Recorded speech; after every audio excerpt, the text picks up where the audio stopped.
All right. Terence Crawford said he is willing to fight Kell Brook.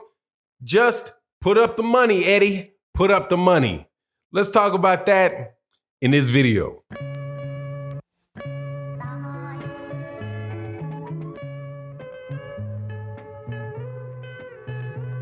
All right, welcome back to the channel, subscribers. If you are not subscribed, subscribe, hit the bell icon. Also to the supporters, please share the video, like the video, and thank you guys so much for your support in the live streams that we do Monday through Friday and OG Boxing Talk, 8 a.m. Central Standard Time on Sundays.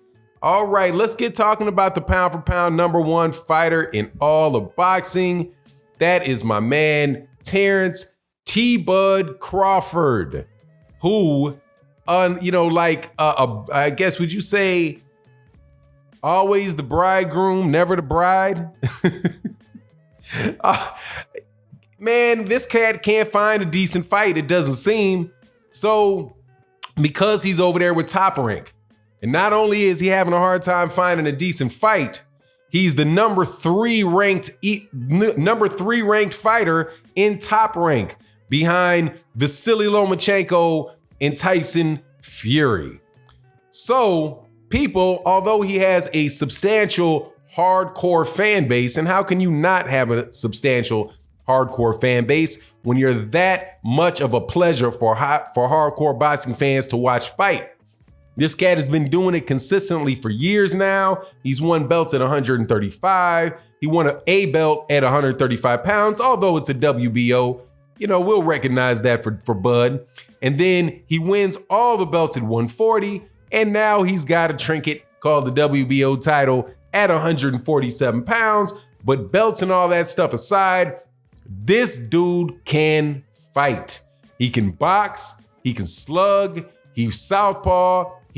People say he's orthodox. I really don't see that very often. Regardless, from the southpaw stance, he obviously has a very strong jab because his right hand is up front, and that is his naturally stronger hand.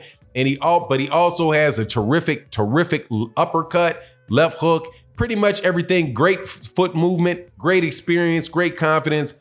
All of those things, man, Terence Bud Crawford has in spades. But he doesn't have anybody to fight. Last several fights that he's had have been Jeff Hearn, Pegleg Benavidez, not David, but Pegleg Jose Benavidez, and Amir Glassjaw Khan. And now it seems like the next fight he's going to have is going to be against Aegis, the Green Machine Kavanaughis, who, much like Tyson Fury's, esteemed competitors, Tom Schwartz and Adam Wallen, ain't nobody ever heard of, and don't nobody care to see the fight, period. So people who have been supporters of Bud and people who have really been looking for a way to take shots at Bud, right? The Errol Spence Jr. fans, and I consider myself an Errol Spence Jr. fan and a Terence Crawford fan, think very highly of both of them, but Errol Spence Jr. has really shot to the forefront of the welterweight division's conversations through his electrifying fights, through his growing fan base, all of those good old things that you get when you are tearing people a new one in the boxing ring. Dominated Mikey Garcia, a pound for pound fighter, all that good stuff. So when Terence Crawford's fans started pushing on Errol Spence Jr. Fans start saying, well, who is Bud fought then? Why doesn't he fight Kell Brook? Bob Arum said, no, we're not looking at Kell Brook. Why not Kell Brook? So shout out to Seconds Out. I forget the lady's name on Seconds Out. Always like watching her videos though. Michelle Joy Phelps, that's her name. Michelle Joy Phelps. Asked him, what about Kell Brook? Kell Brook says he'll fight you. And he said, hey, Bud says, look, over there in the UK, yeah, sure. I'll go tell Kell to make weight, and then I'll go to the UK and dust him off. Just come up off the check. When I heard that, I thought, hey, Bud, you need to go tell Bob Arum that. I don't think that's in Bob Arum's plans for you, man. I think it's in Bob Arum's plans for you to fight whoever, and for him to put Teofimo Lopez or somebody else on the co-main event with you so that they can build their name. Because obviously, man, Bob Arum is not looking for a way to make you a superstar. He doesn't believe that you can be one because you don't sell. Right? Isn't that the common refrain that has been used for years about black fighters, even though it flies squarely in the face of reason? Although of the top pay-per-views and the biggest drawing fights ever, the black fighters are in all of them, with the exception of with the grand exception of Oscar De La Hoya and maybe Manny Pacquiao, or maybe Canelo Alvarez versus Gennady, even though I think Gennady Golovkin and Canelo Alvarez is just one of the biggest fights in the last several years. Not as big as the fights that were taking place even in the early 2000s and late 1990s. But regardless, I think Bud is gonna have to tell Bob Arum, hey man, make the fight so that I can get a legitimate former welterweight champion on my resume. And maybe he can, and it's such a shame that fight would have to go over to the UK. And how is this that Bud at this late stage in his career, in order to make a significant fight in the welterweight division, would have to go to the UK to do it?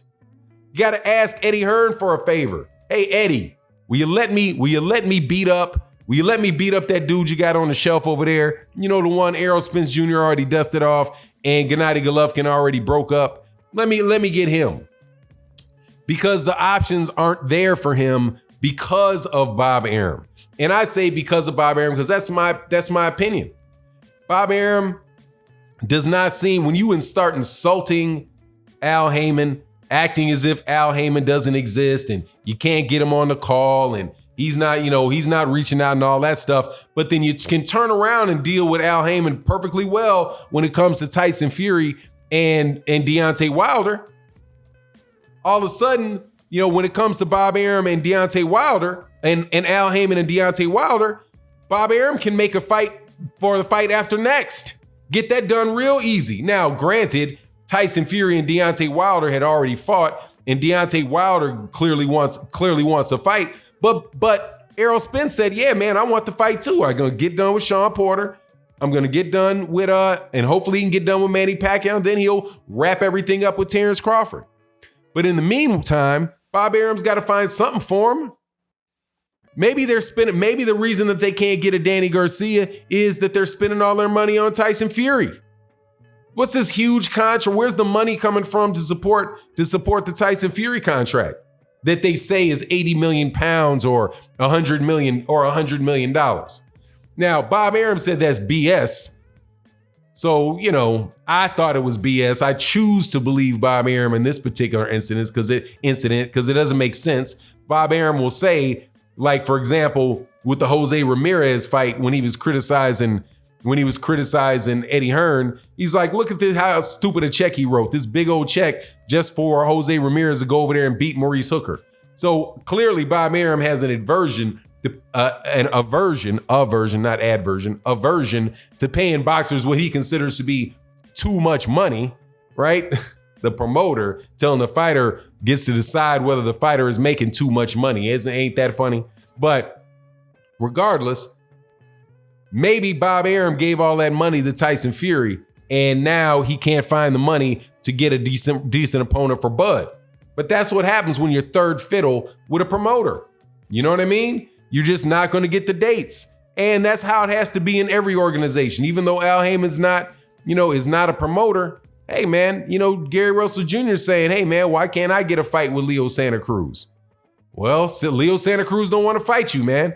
Leo Santa Cruz don't want to lose.